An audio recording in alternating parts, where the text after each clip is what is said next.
Halo, selamat datang kembali di channel United Identity, channel untuk para fans Manchester United yang selalu berpikir logis serta sistematis.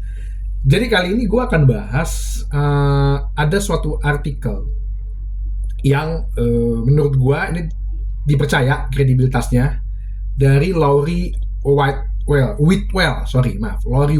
Dia ini jurnalis di Atletik, tapi juga masuk dalam satu lingkup istilahnya grup medianya New York Times gitu ya. Jadi kalau New York Times ya ini kredibilitasnya bisa diinin lah. Di mana si Laurie Whitwell ini memang dia spesial untuk Manchester United gitu loh. Nah, jadi ada artikel yang menarik gue baca. Dia dapat dari sumber-sumber yang terpercaya di dalam Manchester United gitu loh. Gue sih dengan kredibilitasnya dia gue percaya. Cuman gue akan membahas apa yang terjadi ternyata sebenarnya menurut artikel ini mengenai selama 2 tahun kepemimpinan Ten Hag gitu loh. Jadi panjang artikelnya ya dalam bahasa Inggris. Kalau misalnya gue baca semua bisa 2 jam. Cuman gue akan ngambil ringkasan-ringkasannya aja, terus mungkin gue kasih hipotesis secara logis dan sistematis. Kesimpulannya nanti akan coba gue jabarkan gitu loh. Jadi setelah Ten Hag stay gitu ya, berita Ten Hag stay itu ini akhirnya dikeluarin gitu loh. Dan banyak juga ada juga yang diberitakan bahwa sebenarnya di sini persoalan Thomas Tuchel dan Roberto De Zerbi juga termasuk yang diinterview gitu ya istilahnya. Lebih juga itu ada faktor permasalahan gaji atau demand salary yang yang tinggi. Nah, ini yang salah satu ininya. Dan dalam artikel ini ternyata banyak juga masalah-masalah yang muncul gitu loh. Ada mengenai Casemiro dan Varane yang komplain, ada mengenai tim dokter, gimana Ten Hag frustasinya menghadapi tim dokter, terus kedisiplinan pemain, terus persoalan dengan asistennya Ten Hag si Michel van der Gaag, terus ada mengenai struktur dalam manajemen itu sendiri, terus gaya bermain, sporting director Marcus Rashford, terus dengan transfer pemain juga ada. Jadi benar-benar nih dibongkar gitu loh kebobrokannya menurut artikel ini ya. Gue akan coba bahas satu persatu ya. Jadi yang pertama dengan perseteruan dengan para pemain. Nah, waktu Ten Hag ini di hire oleh si Manchester United, dalam arti ini masih kepemimpinannya Richard Arnold ya. John Murtough, Ed Woodward menuju Richard Arnold dengan John Murtough sebagai sporting director dan si Fletcher sebagai technicalnya. Jadi dia itu diberikan 3 tugas utama ya. Yang pertama bermain menyerang seperti yang diperagakan dia di Ajax. Kedua membersihkan dressing room ya, membuat dressing room kondusif. Ketiga memenangkan trofi. Nah ini 3 hal dulu penting nih yang dibikin sebagai fondasinya.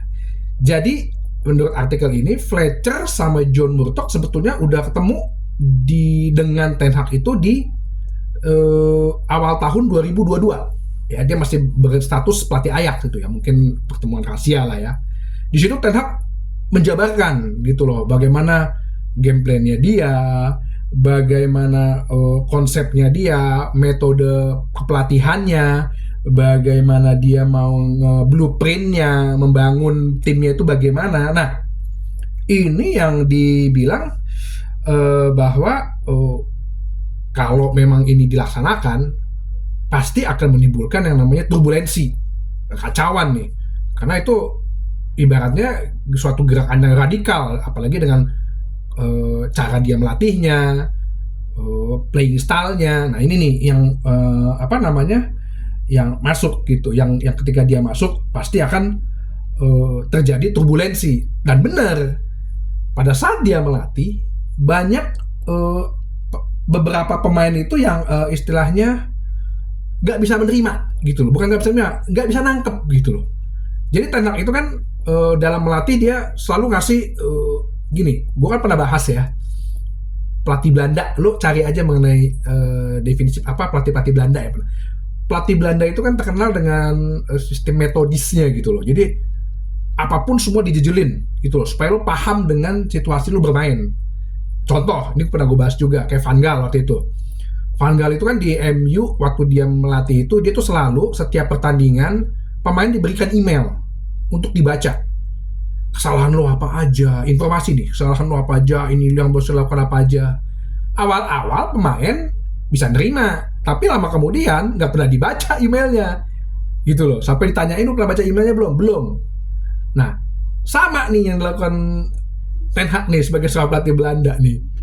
Selalu memberikan metode-metode, informasi-informasi segala macam begini-begini. Lebih apa ya? Teori lah, menjabarkan teori lah. Nah, itu. Nah, salah satu yang di ininya adalah si Cristiano Ronaldo.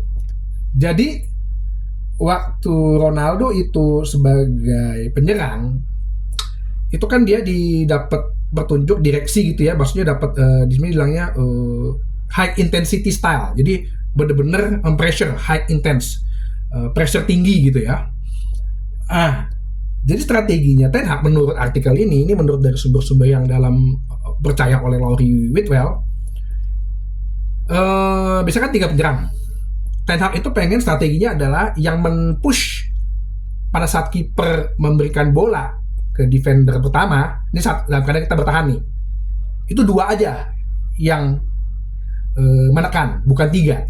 Mungkin kalau gue menurut logis sistematis gue ya, kalau 2 menekan, yang satu bisa free roll nih, anything bisa dia ngambil second ball-nya gitu. Itu logisnya gue. Cuman problemnya kan ketika lo menyerang 3 sama menyerang 2, effortnya yang lebih keras yang mana? Ya menyerang 2 dong, ya kan? 2 harus lebih banyak berlari. Nah ini yang Ronaldo sepertinya nggak bisa memahamin gitu. Kalau menurutnya seperti apa ya? Dia kan biasa free roll gitu loh, ya free roll mungkin pada saat di Madrid, di Juventus. Jadi dengan apa namanya dia diberikan instruksi terus itu dianggap oleh staff sebenarnya Ronaldo nih paham nggak nih apa emang nggak terbiasa nih gitu loh. Karena ternyata pergerakan dia di penekan itu nggak terlalu banyak. Nah itu yang dibilang kenapa kayak sepertinya Ronaldo ini tahu bahwa dirinya itu nggak bisa mengeluarkan kemampuannya dengan sistem ini. Akhirnya muncullah yang wawancara itu segala macam. Itu problem itu Ronaldo. Terus ada juga ini gue lihat Casemiro dan Varane. Jadi Casemiro dan Varane itu pernah komplain lah dalam tanda kutip. Dan dia ngomong dengan teman-temannya bahwa di Real Madrid nggak begini, nggak terlalu banyak instruksi. Ini kalau di Real Madrid Zidane sama Ancelotti lebih memberikan gue freedom gitu loh. Ya nyatanya gue bisa juara gitu. Nah cuman akhirnya ini di counter oleh para staff timnya bahwa nggak bisa di La Liga di La Liga tidak bisa disamakan dengan Premier League karena La Liga itu lebih lambat, lebih dalam mainnya ya. Kalau Premier League itu lebih high press, lebih speed, lebih power. Jadi teknik-teknik liberal seperti itu nggak dapat gitu lah. Nah ini ada sedikit keselisihan paham nih. Tapi karena akhirnya mereka semua cuman Varane sama Casemiro. Nah ini jangan lo artikan nanti tiba-tiba lo ada yang komen yang ngomong, ya tapi kan La Liga justrunya bisa Real Madrid bisa menang 15 kali champion. Bukan itu maksudnya. Ini gue cuma melihat bahwa ada loh suatu singgungan-singgungan gitulah, apa namanya, gesekan-gesekan di dalam tubuhnya, dalam tubuh tim Manchester United. Terus yang justru bisa mengikuti instruksi ya malah yang para pemain-pemain akademi kayak Garnacho, Kobbie Mainoo. Nah ini yang dilihat sebagai apa ya, kesuksesannya Ten Hag gitu loh dalam ininya. Nah makanya gue juga suka heran kan, dulu lo semua bilang Ole tuh diem aja gitu dengan gaya bebas bermain United style, ternyata hasilnya juga nggak bagus-bagus banget. Sekarang ada pelatih yang ngasih instruksi detail, pemain antara tidak bisa memahami atau tidak mau menjalani. Nah ini yang harus dijadikan 2 poin pertanyaan nih. Nah, ini yang ada di dalam ini. Nah, terus yang satu lagi ini mengenai masalah Sancho. Nah, jadi waktu emang Sancho nih kayak kurang ajar sebenarnya ya.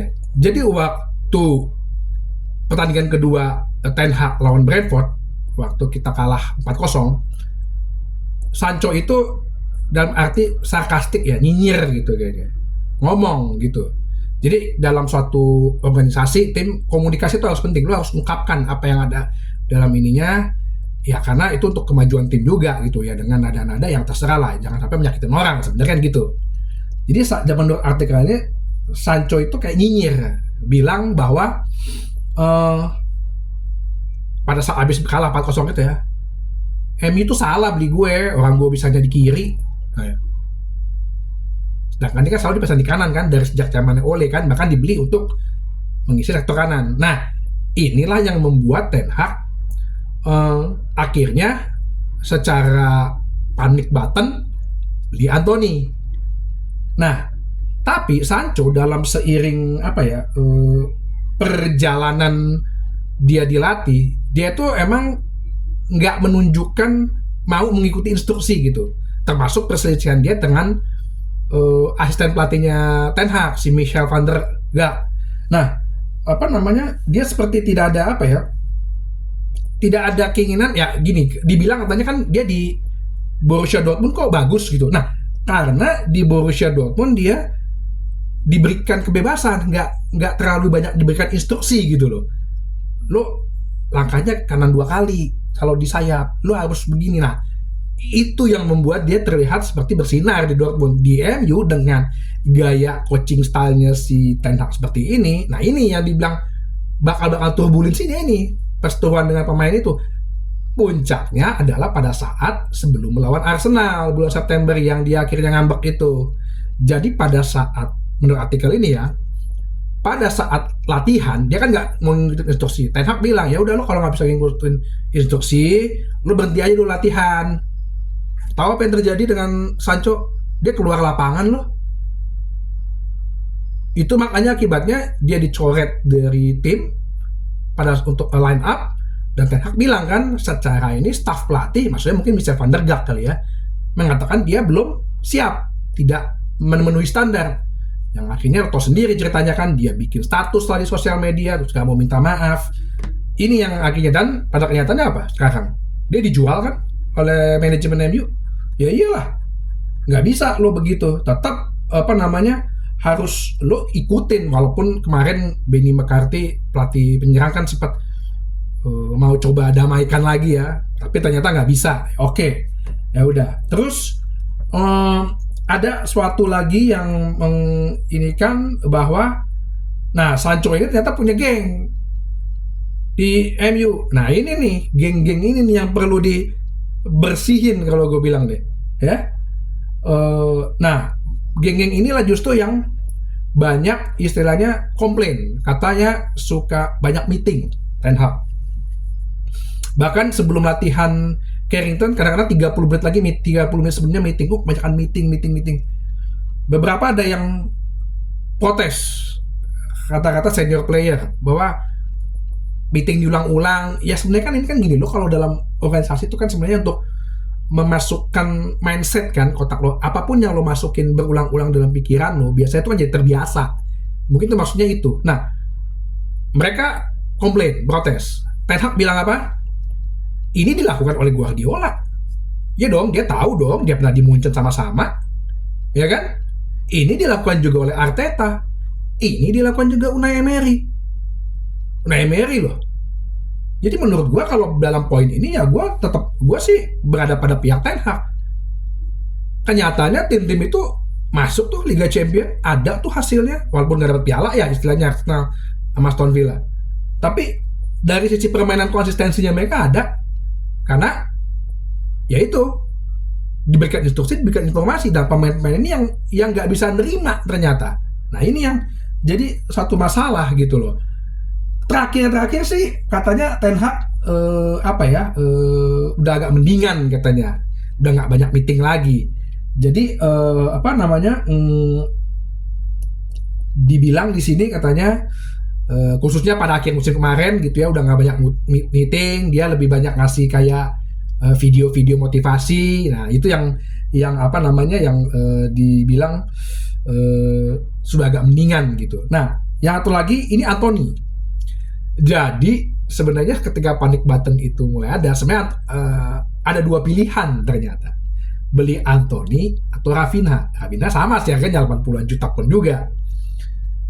Ternyata dia beli Anthony. Cuman Anthony kan bermasalah. Menurut artikel ini, Ten Hag menyalahkan tim private firmanya. Jadi gini, kalau lo dalam satu perusahaan pasti ada namanya firma tersendiri yang memeriksa due diligence, artinya background checking gitu loh. Itu pasti ada.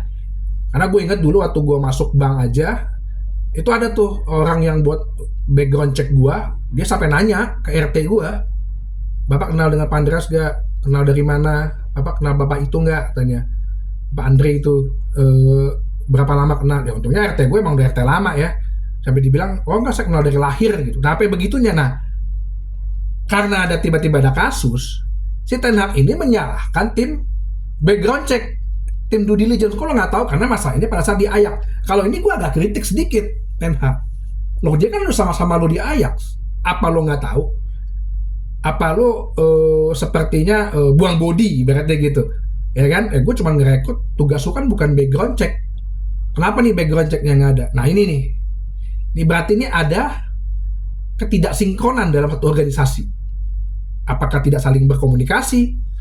Kenapa private room-nya itu apakah emang tidak profesional, tidak kompatibel? Nah itu yang ingin. Nah Anthony itu waktu pas kejadian dia dijadiin bek kiri pada saat pemain lawan Liverpool, dia kan marah-marah tuh, yang ada di mana di video kan. Wah itu katanya habis sama Ten Hag, kena sama habis, dimarahin dia apa? Ten Hag, rip off katanya, di rip off kata di dressing room.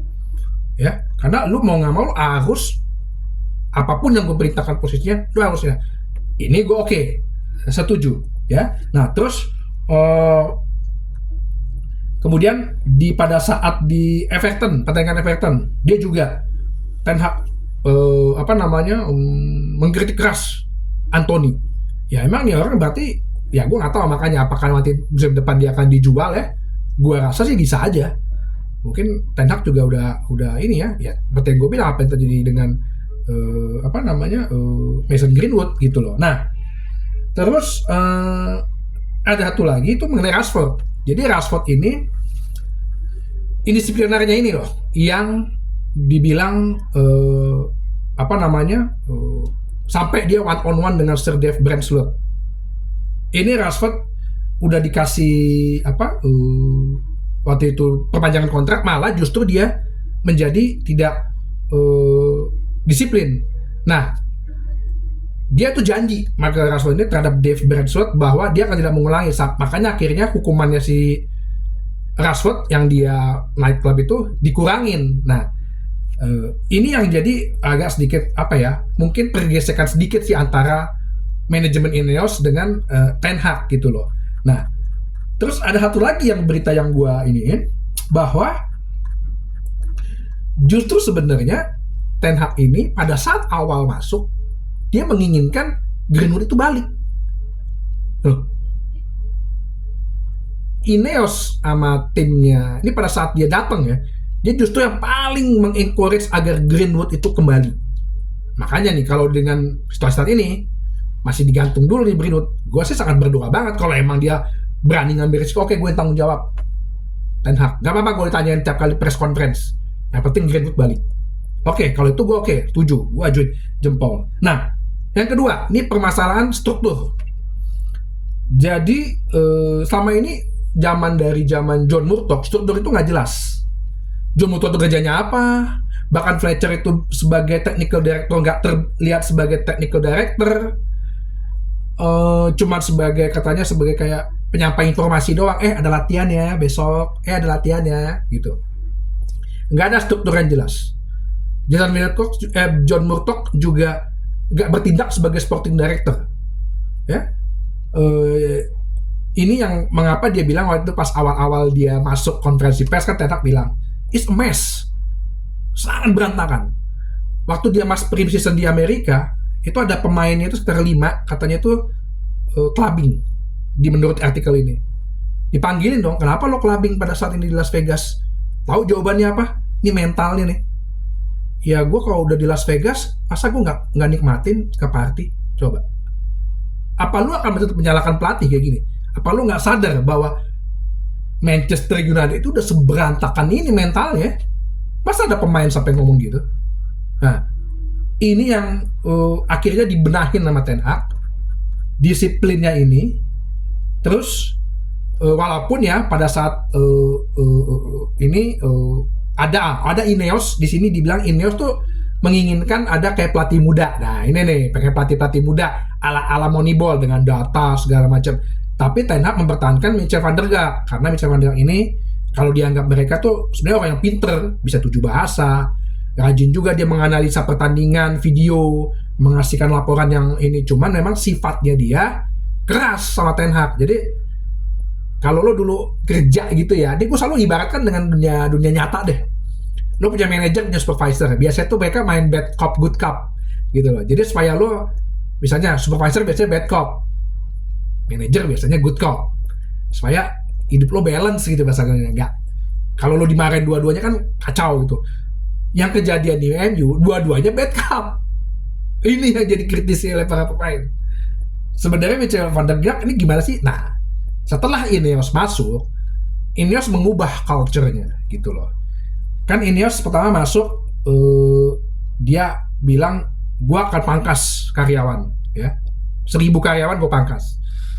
Gue masukkan bagaimana Sir Jim Ratcliffe itu menanamkan culture di perusahaannya, yaitu kerja keras, tegas, serta santai, humoris gitu. Jadi maksudnya nggak lo terlalu bawa suasana yang tegang gitu. Nah itu agak merubah Ten Hag sedikit sih. Dia bikin cocktail party, barbecue party sebelum perempat final Piala FA.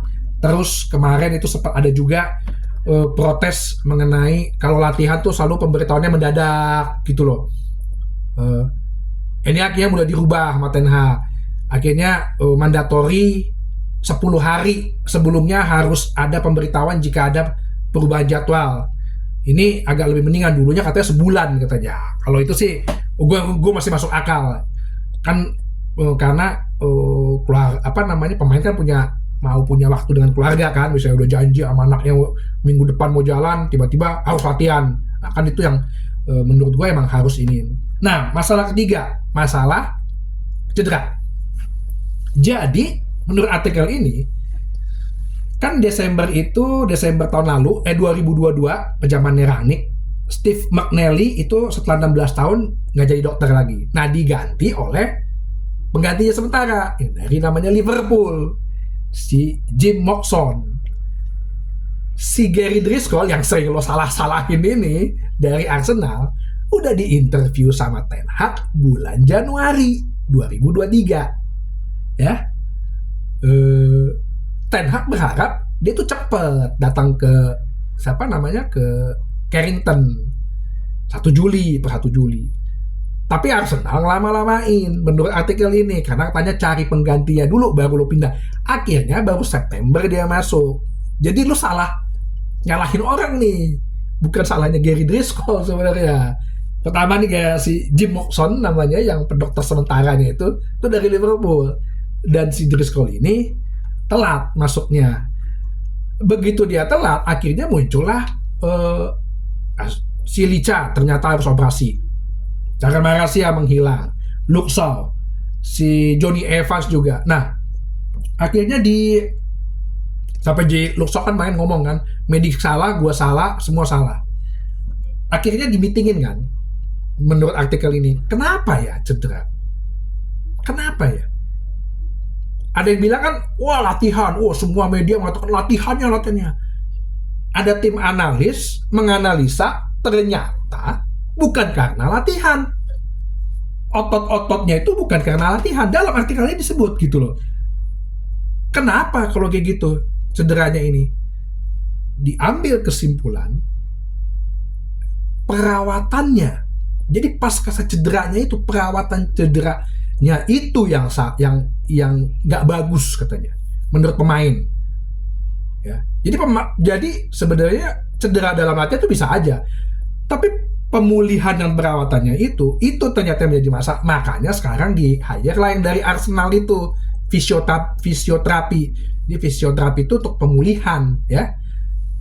Kenapa dibilang itu? Karena Lisandro akhirnya ternyata dioperasi di Argentina, bukan karena di Manchester.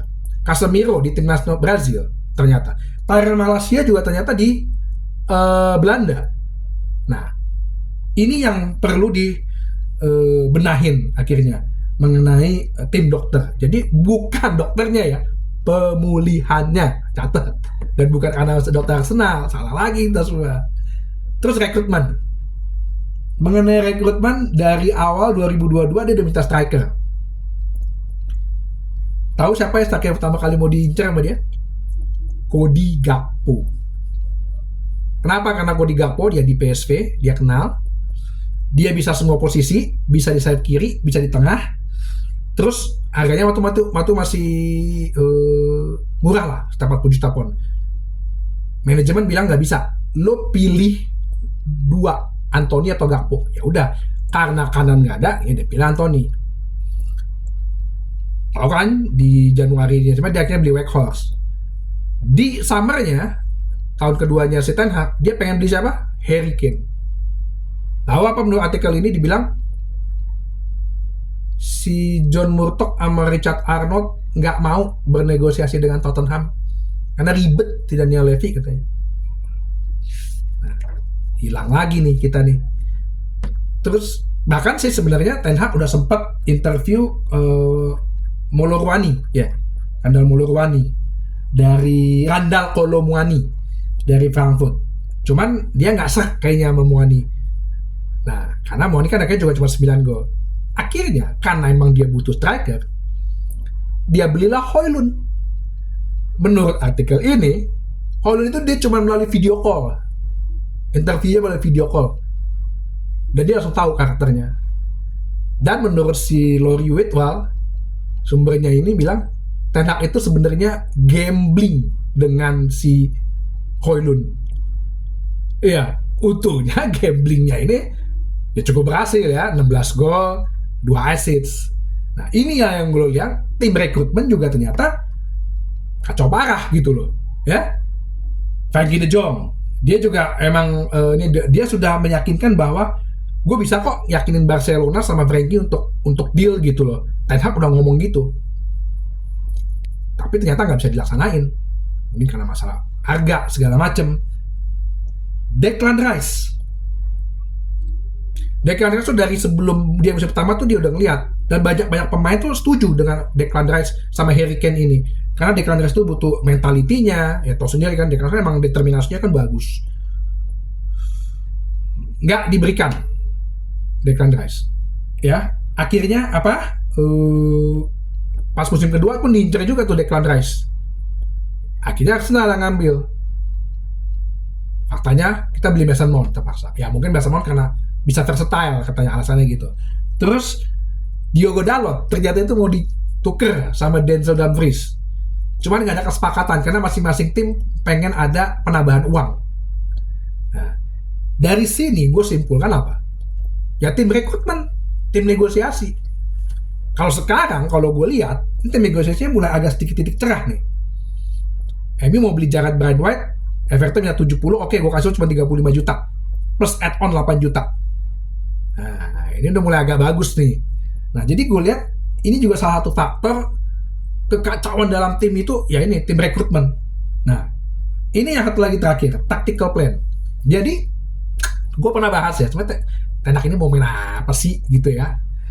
Jadi sebetulnya, si menurut ini, taktikalnya yang dimau oleh si Ten Hag itu adalah kita main istilahnya high line gitu loh, ya. Jadi build up play dari belakang, tapi dengan garis pertahanan yang tinggi. Nah, ini yang maunya Ten Hag di musim kedua. Cuman faktor Lisandro Martinez nggak ada, itu emang pengaruh.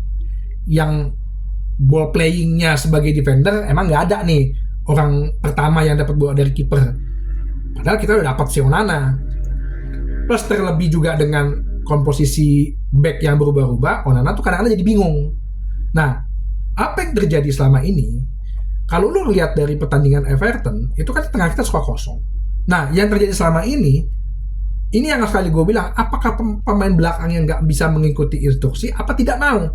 Karena ternyata ketika mereka udah high intensity, pressingnya udah high, si defendernya ini nggak ikut pressing high juga, malah kadang-kadang mundur ke belakang. Inilah yang menyebabkan banyak gap yang terjadi.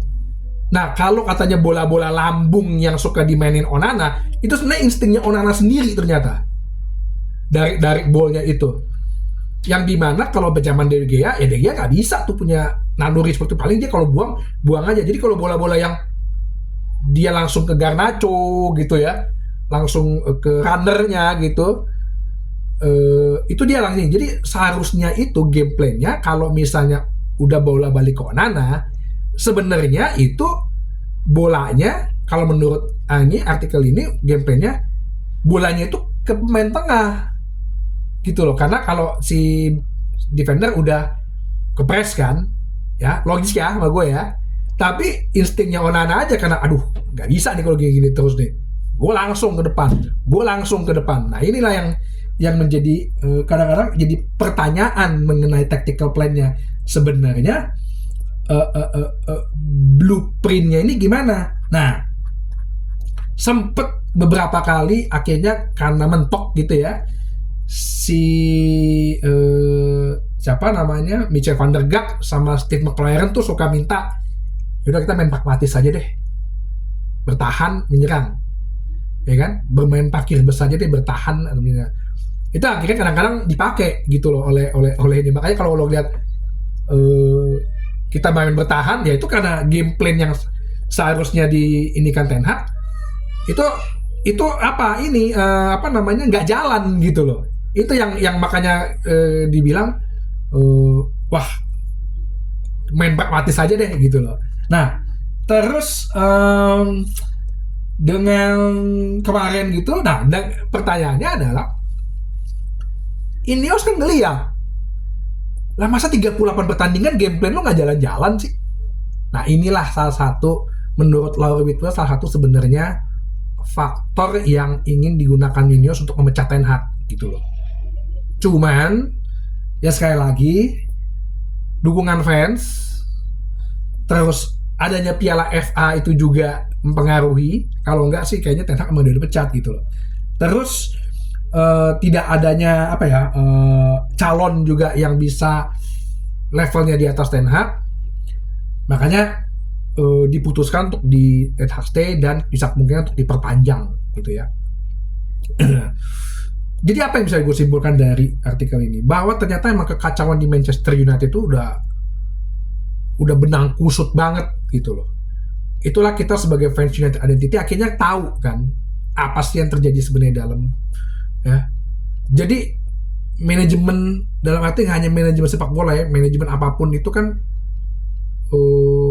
nggak semudah yang lo bayangkan gitu, nggak semudah ya gue bilang, nggak semudah lo main laptop keyboard gitu ya, football manager klik semau mau lo, enggak. Faktor-faktor manusia di situ banyak. Anak buah ada yang komplain, gue dulu punya anak buah 100 gitu, pernah gitu ya, 100-100nya bisa komplain tuh yang berbeda. Ada yang si ini nggak suka ini, yang ini nggak suka dengan pelatih ini, yang ini nggak suka dengan asisten pelatih ini. Nah, ini yang gue lihat terjadi di Manchester United. Dan gue tetap positif sih terhadap Ineos untuk bisa merebuild kembali gitu ya. Apalagi ada berita bahwa Carrington mau direnovasi dengan biaya 50 juta pound dengan si arsitek itu yang terkenal lah katanya arsiteknya itu.